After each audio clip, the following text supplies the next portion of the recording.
Okay, so we're at 2 o'clock, and I think a few more people will still be joining us, but we will start to get going. So good afternoon, everybody, and welcome to this second webinar we are holding in relation to the consultation currently running on the reform of the SGSA licence fee. My name is Andrea Jones, and I'm the Head of Communications at the Sports Ground Safety Authority, and I'll be on hand throughout the session to assist Martin.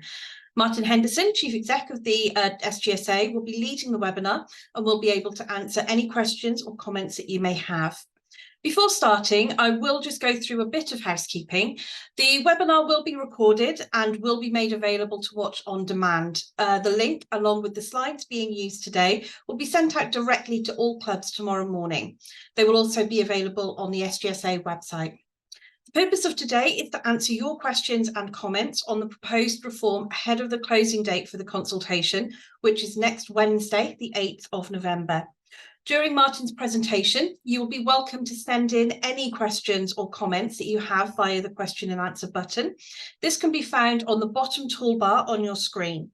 I will ensure that these are answered once Martin concludes the opening remarks. You'll notice that you don't have the ability to unmute yourself. So when we get to the question and answer session, you will be able to raise your hand and I can allow individuals to unmute and raise the question or comment directly. I'll go through this in more detail when we get to that stage though. There is also a chat box, which again can be accessed via the bottom toolbar, and feel free to leave any comments in this box. If we don't manage to get through all of the questions today, we'll answer them separately and send round to everybody who's watching. So I'd now like to pass over to Martin for his opening comments. You're on mute, Martin. Thanks very much, Andrea, and welcome everyone, and good afternoon to you. So yes, for those of you who don't know me, I'm Martin Henderson. I'm the Chief Exec of the Sports Ground Safety Authority, and I've been in this role for around 5 years. So Andrea, can you start up the slideshow for me, please?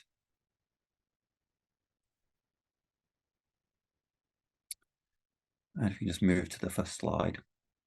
So as Andrea indicated, this is one of a number of events that we've been running in order to inform the industry and elicit responses to the consultation that we are currently running in respect of our licence fee.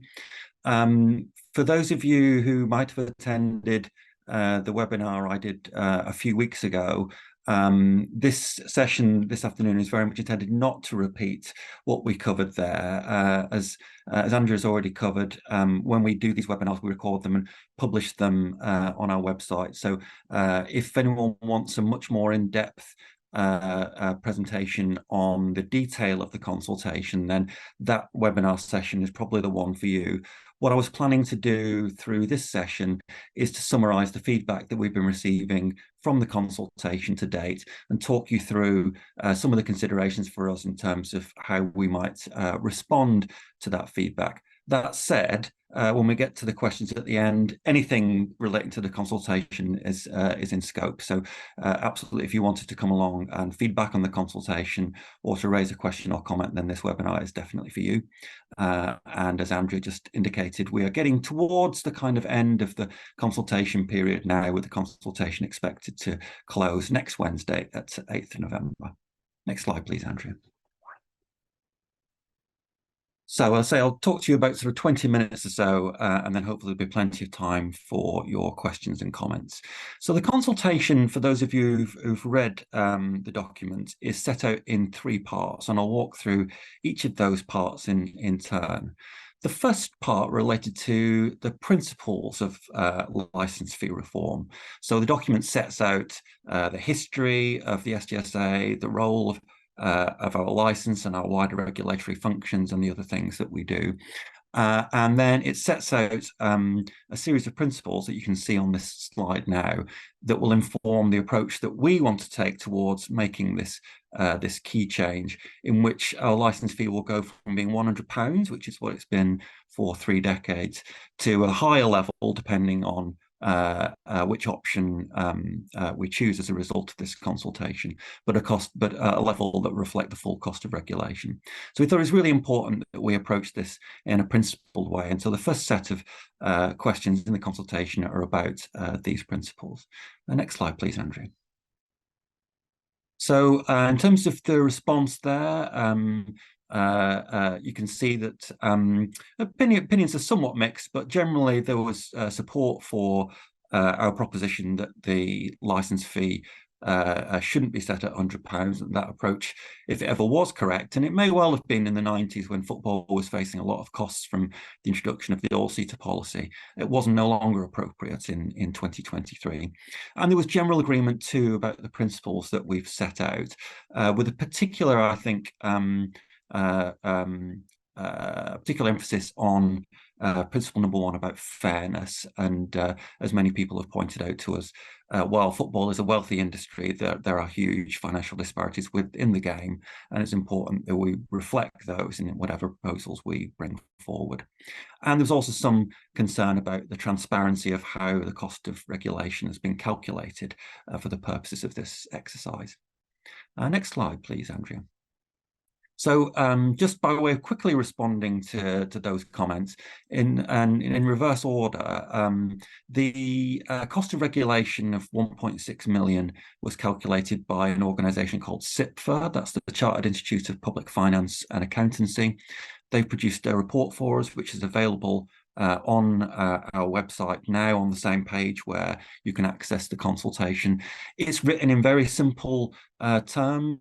That's not, you don't require a degree in accountancy to be able to follow it. I think very importantly, and you can see this too in the consultation document, our organisation is not a very complex one. Our costs mainly relate to our people, so around 80% of our costs relate to our people, and the other costs that we have are quite easily kind of identified and can rather easily be attributed to the particular task or function that the SGSA is performing. Within those tasks, it's really important to emphasise again here that that cost of regulation excludes any of the wider work that the SGSA carries out. We do a whole range of work, as I'm sure many of you will be aware. We advise all across the UK and internationally, and of course we work very closely with the UK government on things like the Commonwealth Games in Birmingham last year. None of that work is captured in this 1.6 million figure. That figure solely relates to the work we carry out in relation to the football grounds used in the Premier League and EFL and Wembley Stadium. We've brought CIPFA back in to do some additional work as we look through the responses to this consultation.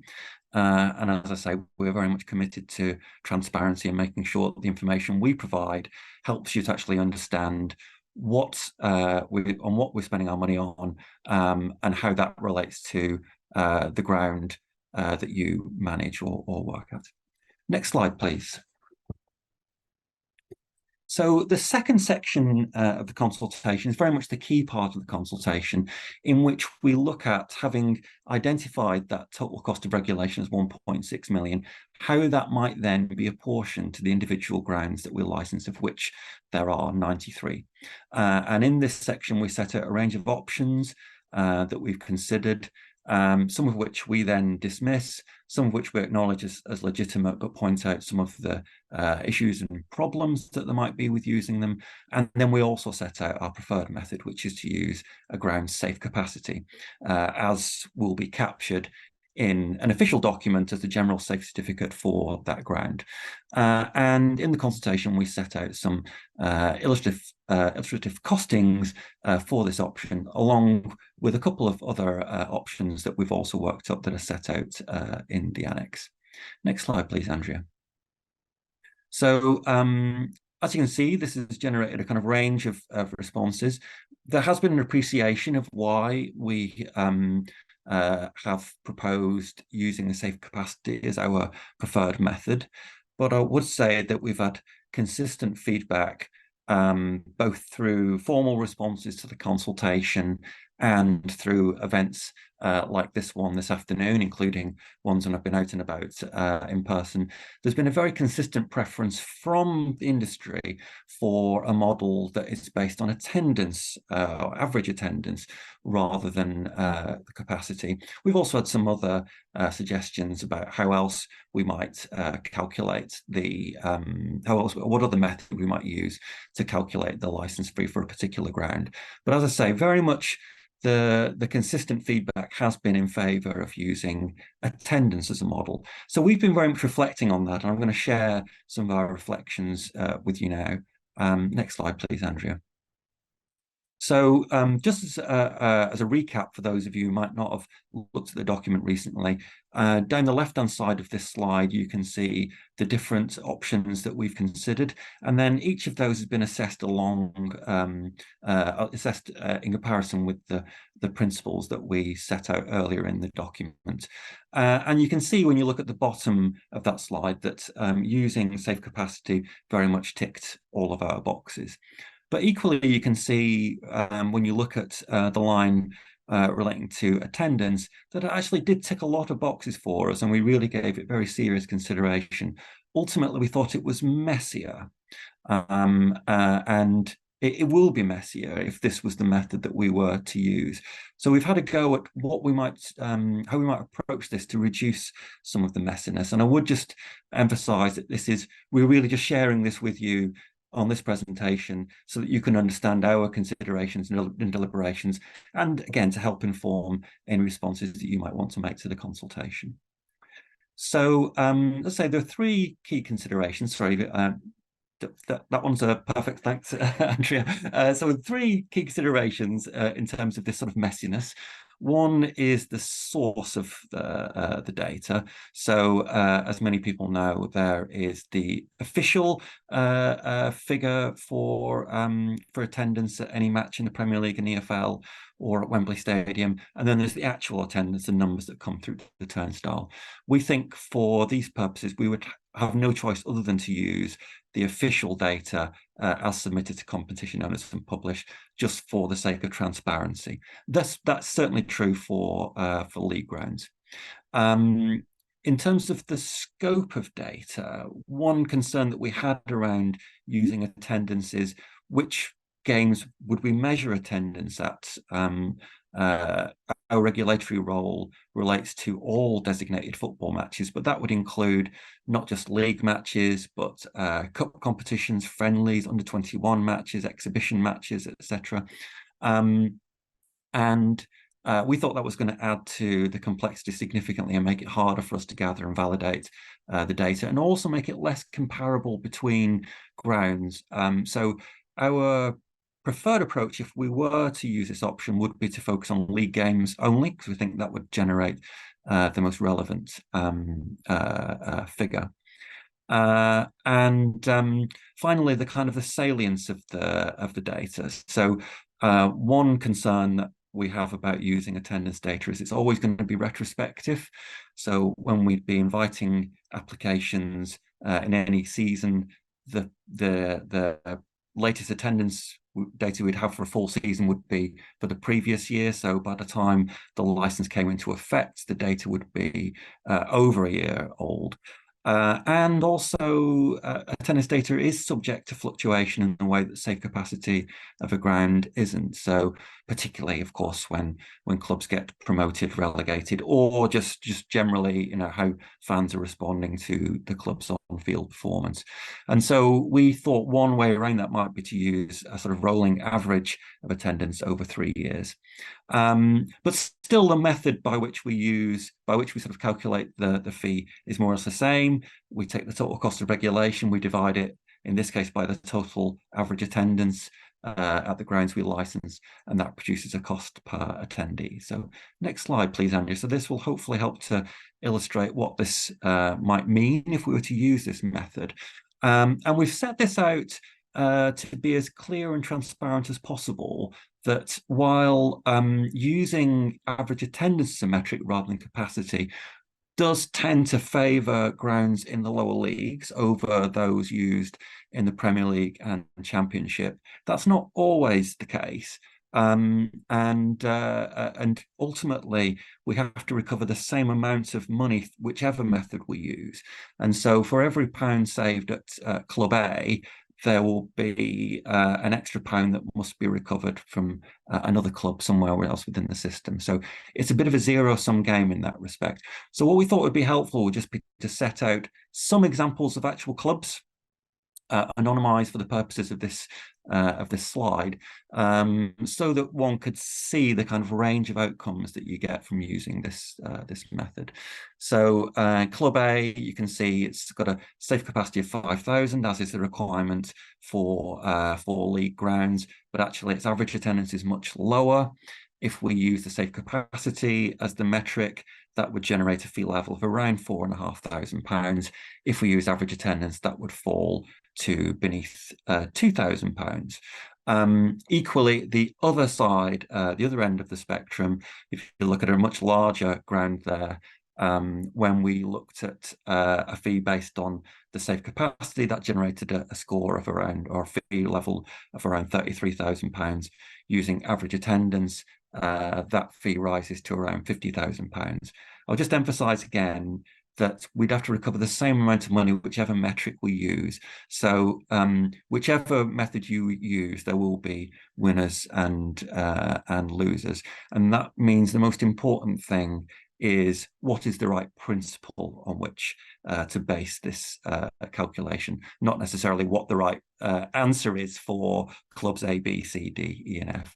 And I'd also emphasize again that this is purely for illustration. Depending on the outcome of this consultation, we'll be making a recommendation to DCMS about how this fee is calculated, and the actual fee itself, of course, will be sensitive to the actual average attendance over the period that we'd measure. And finally, just emphasize again that no decision has yet been made. This is really just me feeding back on some of the feedback that we've received through this consultation and our deliberations on those. Next slide, please. So I'm coming to the end of my presentation now, you'll be pleased to know, but the final section of the consultation deals with the implementation of reform, and it sets out a proposal to implement this new fee structure for the next licensing round, which will commence in February as normal. Again, that would be subject to government approval, and ultimately it will be a decision for the Secretary of State. And in this section, we also looked at how we could provide the industry with suitable transparency, and also how we might review the cost from time to time in order to make sure that the fee kept pace with our cost base, and emphasised, of course, as you'd expect, that we'd be very much trying to ensure that that cost base is kept to the minimum. So next slide, please, Andrea. So as you can see here, opinion was divided, but the majority had concerns around those proposals, in particular around the speed of implementation, and not arguing in the main, I think, for a delay in implementation, but more for a phasing in of the new fee structure. The next slide, please, Andrea. And also in terms of transparency, there was a strong support for ensuring that we provided that transparency. Very little disagreement there, but the key point was that the transparency needed to be sufficiently detailed that people could actually understand and interpret the information that we were setting out. On the review of the fee, there was a general agreement, well, there was understanding that the fee would have to rise over time. There was a preference for periodic reviews, which could be annually, but were more likely to be every 2 to 3 years. And the key feedback that we've had there is that there needs to be oversight of that decision, also from industry around that decision. It can't be left for the SGSA to mark its own homework, which of course I totally understand. So in terms of our responses, on the benefits of phasing in, we do absolutely understand that, and we hear the message that's coming from industry. It is, of course, tied up with how we go about proceeding with the proposal overall. And the key test for me is really coming back to that first set of principles that we set out. Is what we're proposing affordable or not? On terms of transparency, we continue to do work on this. Our proposal is that with each license, when it is issued, that'll be accompanied by a pack setting out all the information that we can meaningfully provide that will help people to understand how the money derived through the license is being used. And in terms of that regular review, I mentioned before that we've worked with SIPFA in developing the proposals for this consultation. We may continue to work with SIPFA, or other organisations are available, but essentially we want to make sure and continue to be able to demonstrate that this is based on an independent assessment, not us marking our own homework, and there would be consultation with key industry bodies, which in this case I would say would be the FA, Premier League and the EFL, prior to us recommending any increase in our fee. And again, very importantly, the Secretary of State will always set the fee. It's not going to be set by the SGSA itself. So just because the SGSA might decide it needs to have an increase in its fee, the Secretary of State would need to be persuaded that that was the case, and need to be persuaded that we've gone through the right and thorough and fair process in recommending a new fee. So next slide, please, Andrea. So as I said, I'm coming to an end now. Just a final recap. So the consultation relates to a proposal to increase SGSA's license fee from £100 to a new level. That proposal reflects the legislation that's in place that set up the SGSA and government guidance on how public money should be accounted for. This consultation is aimed at testing the principles and options to inform government's decision and our recommendation to government. A really important point, and I only emphasize this because there has been a bit of confusion and it has come up a number of times in feedback, that the license fee relates to our regulatory work only, and clubs won't pay for our wider work in relation to advisory services or setting standards, things like the Green Guide. All those things will be accounted for separately. And as I've said a number of times, but it is a really important point, the final decision on any change will be made by government, not by the SGSA or by me. So Andrea, I'll stop there if that's okay, and take any questions or hear any comments that people might have. Thank you very much for that, Martin. Yes, so we'll move on to the question and answer session now, and I'll just briefly go through how this will run. On your system, you should have on the bottom toolbar an ability to raise your hand to use that icon. When you click that, I get a notification and I can allow you to talk or not. So you are welcome to raise your hand, and you can ask a question that way. Similarly, you can use the question and answer button, which is available again on the bottom toolbar, and you can type in a question and I can make sure that it is read out to Martin, or you can email me directly if you really want to. You had the link from me earlier on, or you can write it into the chat. There are plenty of ways for you to engage and to get involved with this. We haven't had any questions come in through the system as yet, but it is open, as I mentioned, for you to do so. But we have had one question come in advance from Andy at CBS. He'd like to know if the fee could be offset versus planned seating improvements for persistent standing and permanent standing. Could it possibly be a sliding scale, incremental over 5 years that allows inward investment? Just a thought. Okay, thanks for that, Andy. So this is from Coventry, it must be. Yeah, I be careful. I'm cautious about using any process that basically adds to the complexity of this, and also the SGSA doesn't have powers to either penalise or incentivise particular decision making by the grounds we license. And ultimately, as I said, the most important thing is that we recover through the license the amount that we need in order to provide that regulation of football. So I think it's a really good creative idea. I'm not sure that we've got the powers to be able to operate that suggestion, but I'll take it away and look at it, as I will with any ideas that come through the consultation. Thank you, Martin. Neil from Millwall has written in a question. Our stadium has a capacity, but this is capped by the SAG due to persistent standing. How will this affect the future costs? So yeah, this again is a reason why we preferred the safe the safe capacity that's set out in the safe certificate. It's validated by another regulatory body. In this case, it will be by the local authority. It can be verified at any time, and it can change in response to changes that take place at the stadium, and it can change very quickly in response to those. I recognise that, however, that there is it is that safe capacity figure. It is subject to things like P&S factor reductions. We would be using the figure after those reductions are made as the basis for the safe capacity. If then there are improvements in those P&S factors and they get back to 1, and actually you get to operate at full capacity, then the next time that we reviewed the capacity in order to set the license fee, would use the higher figure. So we'll always use the figure as it is captured on the safe certificate, presuming that we continue with our preferred approach as set out in the consultation. As I say, we are genuinely listening to the feedback that we are getting from clubs and from others. Actually, I should say that the consultation we've had a really interesting range of responses from within football, from club chairmen, club chief execs, finance officers, not just safety officers, and also from local authorities and others. So we do appreciate that there's been a lot of interest in this.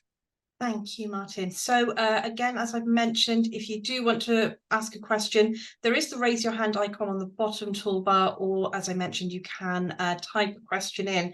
But just for clarity's sake, just a few questions to ask you, Martin. Just to confirm, the attendance, if it was to go down that route, the attendance would be only for football matches or not for other concerts or other activities? You know, I've got rugby balls in my background here because I'm a rugby fan. That wouldn't be included in the attendance levels. No, that's an important point. As I say, we recognise that grounds are used for a whole range of purposes. So a whole range of different football matches before we even then look at alternative uses of the ground.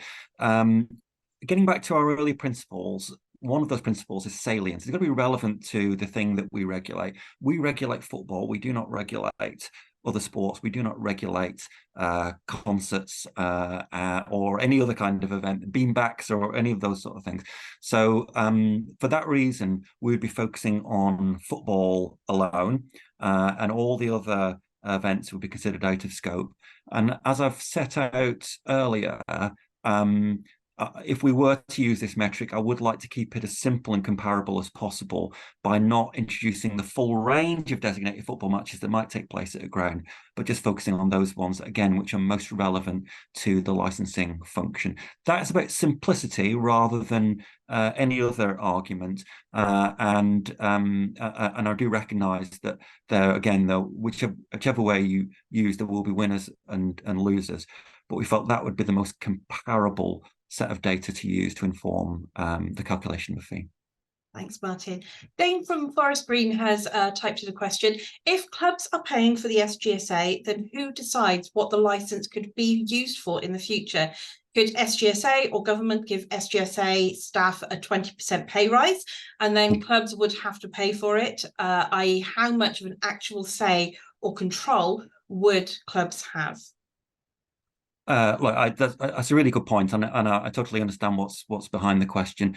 I mean, I can assure you that look, here in my expensive quarters here, this is my daughter's bedroom I'm dining from. We do not lead excessive lives in the SGSA, and our pay constraints and our general efficiency is really, really high. We no longer have an office. We gave that up over the course of the pandemic. We now just occupy 4 fixed desks in a building in Whitehall. Our pay is pegged to the level of the DCMS, our sponsor department, which you can go and examine. Some departments are paid better than others. The DCMS is the lowest paying department in Whitehall. So we exercise a lot of restraint in this space already. Nonetheless, I understand the principle behind your question, which is kind of once you sign off on that, what control do you have? I'd just to bring back to what I said in the consult at the end of my presentation, which is ultimately it's got to be for the DCMS Secretary of State to sign off any changes in the fee, and they're going to have to be satisfied that these are justified. And ultimately, the control that there is over this comes from that process and from the fact that government ministers, government departments, government officials work very closely with the football industry, and they're going to want to be able to justify any change that we make.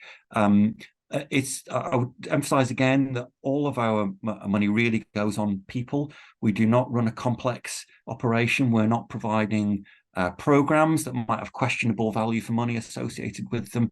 Really, what you see is what you get. The money that comes from the license fee will be used for the regulation of football, and that's primarily going to be the employment of inspectors and the team that's necessary in order to provide the corporate functions that are required of any public body. Thanks, Martin. Right, so warning on this next one. Steve Howard from Bolton has written in on the last webinar. For those who missed it, Steve banned Martin from his favourite Bolton stadium. So let's see if you can survive this one, eh? So sorry, I shouldn't. Bit of tongue in cheek there. Steve has said, I think that attendance is the fairest way to start the calculations, but I think there should be consideration about the relevant league that the club is in. Premier League clubs with relatively low attendance still have a high level of income. At Bolton, our official attendance is based on season ticket deals, particularly for children, meaning that our official attendance is always quite high. But as a League One club, our income is modest. Are there plans to consider income versus attendance? Yeah, no, thanks for that, Steve. I'm not sure whether I am still banned from the ground, but I'll try and sneak in anyway. I got to watch Bolton play Charlton at the weekend, which was good. This is a tricky, I mean, I'll say that whichever method you use, it does create kind of winners and losers. And I absolutely appreciate the point that you will have Premier League grounds that are quite small, so Luton being kind of the most recent example, which is, Luton's ground is probably less than half, maybe around a third of the size of Bolton's ground. So we recognise that whatever system you use, it will occasionally throw up slightly anomalous responses. I think that we can't, I think, use a system of whereby we focus on income. It was one of the options that we looked at, but there are a number of problems with it. But first and foremost, I would say, if we were to use income, essentially what we'd be saying is for grounds used in the Premier League to subsidise the safety of grounds used lower down the league, and I don't think that's right, and actually wouldn't be consistent with government guidance on these matters. So I think while we've looked at a whole range of options and we've assessed them all, but we think I say our preferred option was safe capacity. We thought that ticked all the boxes. Attendance ticks many of those boxes.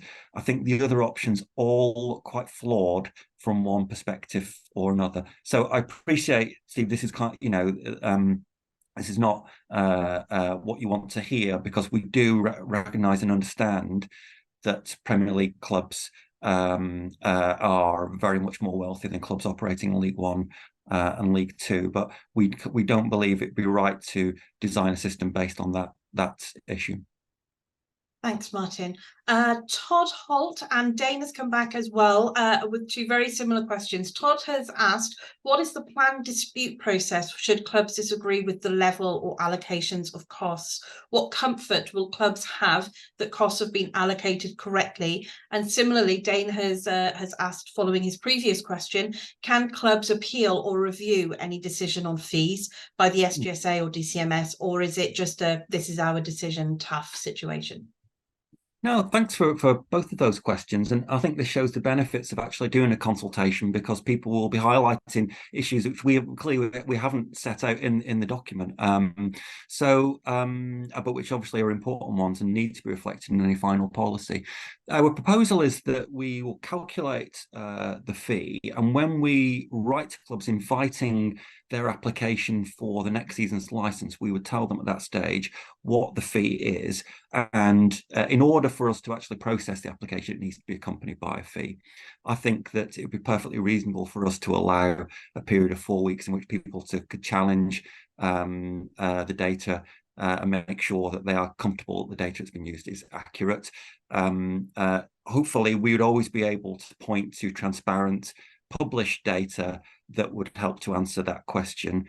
But it is always possible for administrative errors to be made, and it's absolutely right that clubs would have the ability to challenge those if they thought an error had been made. Thank you very much. And Dana's come back to say that he agrees with Steve around the fee should be based on league and actual average attendance. The difference between League Two and Championship is huge. So Premier teams pay the highest percentage then based on crowds. So thank you very much for coming back on that comment, Dane. Peter Kay has asked, he may have missed this, but what will be the timescale for a decision about the method to be adopted? And then when will the revised fee structure be phased in or adopted? Thanks, Peter. For the uninitiated, this is not the famous comedian from Bolton, but another Peter Kay we work with very closely. So, Peter, we're working to quite a quick time frame here. So, our commitment is to respond to the consultation publicly by the end of the calendar year. In parallel, we will be submitting our recommendations to ministers for their consideration. It is then in their hands. And it's really important for me to kind of say, actually, if ministers choose not to press on with this proposal, that is within their gift. If they choose to accept or decline our recommendations, that's in their gift too. So I can't give you completely definitive answers, but we will be responding to the consultation by the end of the year. And if our recommendations are accepted, then we would anticipate that in February, when the next licensing round commences, that will commence using the new fee structure. So that is our proposal as set out in the consultation. And obviously, as I say, that consultation is not yet closed, so we're still getting responses in. That's what this exercise is about today. And ultimately, it will be for us to analyse those responses and to make that recommendation to ministers. What they do then will be up to them. Thank you very much. So Kieran Jones has asked, we are used to paying per person for PPL or PRS, and this is supporter attendance based and is not so burdensome for clubs. Attendances are published. Could the cost be divided between supporters with clubs with a base fee for league status?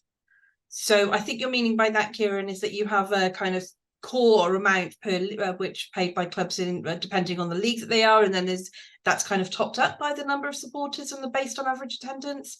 I'm presuming that's what you're meaning. If not, then please feel free. If you want to raise your hand, you can ask the question in more detail, and I can allow you to speak. There you are. There we are. Thank you. So you should have a notification to allow yourself to talk. Unmute yourself. Hi, Andrea. Hi, Kieran. Thank you. It's actually Wayne Nash from Cardiff City. Oh, Wayne, sorry. It's come up as Kieran Jones. You're just tricking me now, aren't you? How I've come up as Kieran. Kieran's the chairman of our Disabled Supporters Association. So he's obviously been on Zoom or my computer at some point. Well, I was to be honest, I was looking to see on the attendee list, and I couldn't see a Kieran. So then anyway, thank you, Wayne. Over to you. You explain it more. Well, the point I was making was whether an element of the fee could be based on league status, with the second part of the fee then based on supporter attendance, and that then would be using the figures that's published in the Sundays, right, or published in the papers, which is the figure we always use, and then we would simply use those figures in the same way as we do when calculating our PRS and such. All right. Thanks for the question, Wayne. So, I mean, this is the benefit of using this exercise. We've definitely heard quite loud and clear through the consultation that there is a preference for looking at attendance data. Interesting that there's kind of, the views coming through this session are about combining attendance data with something else in order to try and reduce some of the kind of anomalous results that you might get from it. And I'll happily look at that. But I say we have looked at the league, using the league as a model, and we think it's problematic in some ways.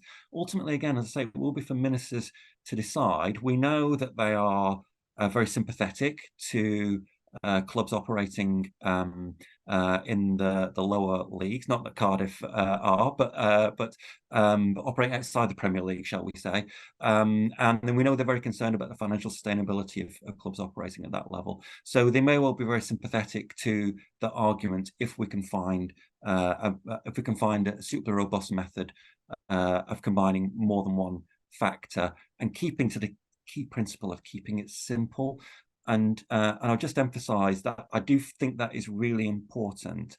I don't want to be in a situation, you might remember kind of a couple of years ago when Department of Education announced everyone's GCSE results had been decided through an algorithm, and no one was really going to accept that because they wanted to know what their actual result was, not what a computer thought their result should be. And that's my concern. I want to, if we present you with a figure, I want it to be clear where that figure has come from, and I want it to be really simple for people to understand. If I say, look, you know, we've calculated based on X, Y, and Z, and the answer is you know, £25,000, people could well understand, could well be forgiven for challenging how that figure has been calculated. So, but I'll definitely give it some thought, Wayne. Thank you, Wayne, for that. Just looking for any other. Oh, no, that's gone.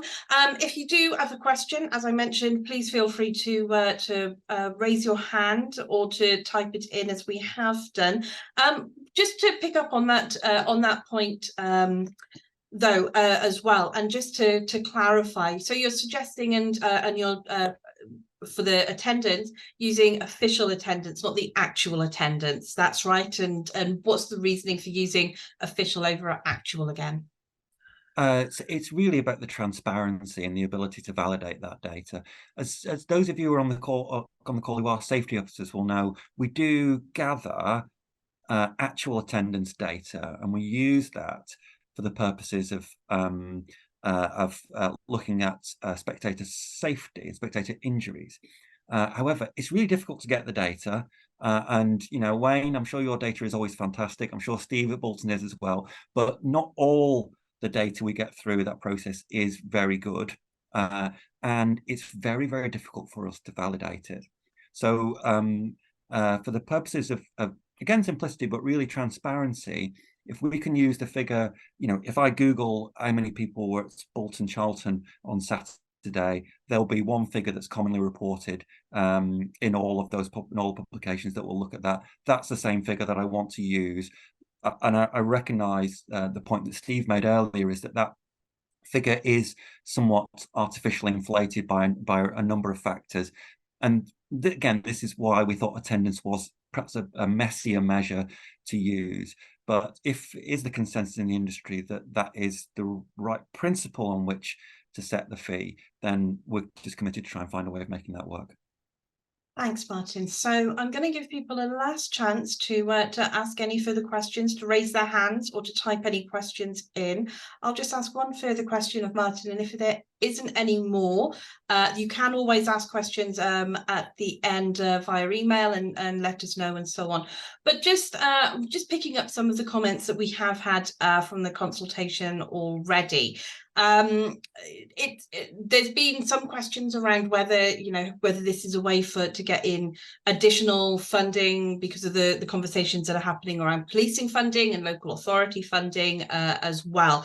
Is this it's being called a backdoor way of getting improving and increasing local authority and policing funding, or is this all completely separate to that? It is completely separate. I recognise that there have been calls from policing and from local government to increase their cost recovery.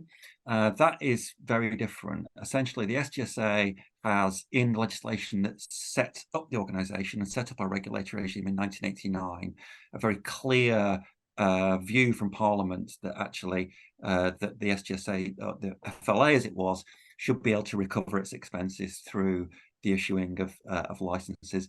And for those other bodies, so the police or local authorities, they do not have equivalent measures there. So this couldn't be replicated for those other sectors without the need for new legislation, and you would know about that.